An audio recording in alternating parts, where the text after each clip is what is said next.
Alright, so we're gonna do a stuffed pork shoulder today. So I'm gonna chop up some garlic and some rosemary. That's gonna be for our stuffing. I'm gonna chop up a little bit of the ends of the leeks, which are gonna go in for the sauce. I've cleaned the leeks, so I've stripped them and cleaned them. I chopped up some celery here.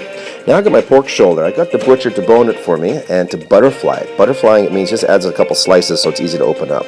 Pork shoulder is a very fatty cut, but it's got a lot of tendons in here. If you cook it properly, it is a really delicious piece of meat.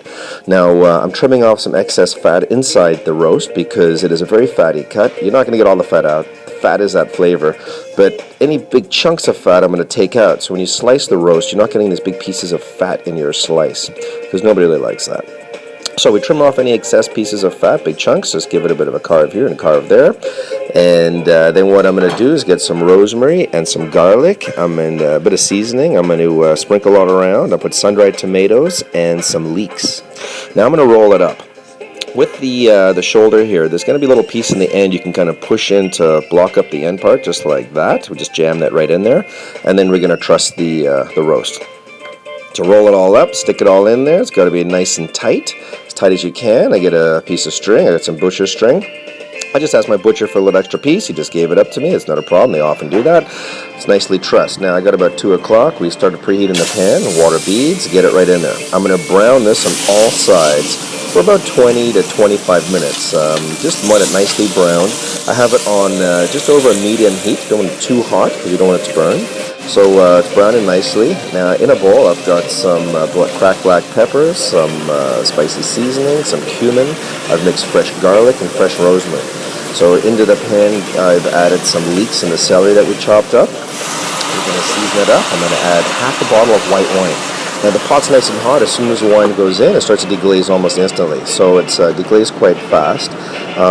White wine's all around. It's pulling off all those lovely flavors that we've caramelized in the pork onto the bottom of the pan. I got 1 can of crushed tomatoes. I'm going to put a half in here and a half in there. And then I soaked some lima beans last night. So they've been soaking in the fridge all night. So they've expanded quite nicely. I'm going to put them right into the mixture here. Give it a stir up. There's going to be lots of flavor coming out of the pork that's going to go into those beans, and the acidity from the tomato and the wine are going to help break down the fibers in the shoulder. It is a tough meat. Now we're going to braise this on top of the stove. So I have this on a medium-high heat. Now in this pot I've peeled some sweet potatoes. I've put them into the pan here with about 4 ounces of chicken broth. Got it nice and hot. When the whistle went off, I switched it from my pan and got it right on top. We've been braising now it's now 4 o'clock, so we've been braising for an hour and a half. I started my rice. I put my rice right on top for Stanley cooking. Now, it's 20 minutes later. We're on good to go. So we started this browning the meat about 2 o'clock. It is now 20 after 4, and dinner's ready. So we have, I'm going to let the meat here sit here for a minute. There's not a lot of juice that you're going to lose when you cut this because it is a braised piece of meat, but let it sit to cool down a bit and then start to slice it. And man, is this tender. It is just falling apart before I can even cut it. Look at that. So cut it up nicely and serve it for dinner. So we got nicely braised pork shoulder. It is so tender and juicy and flavorsome, this meat. The onions have gone into the middle of the meat, and that's the way we like to do it at Chef Warren's house. Happy cooking.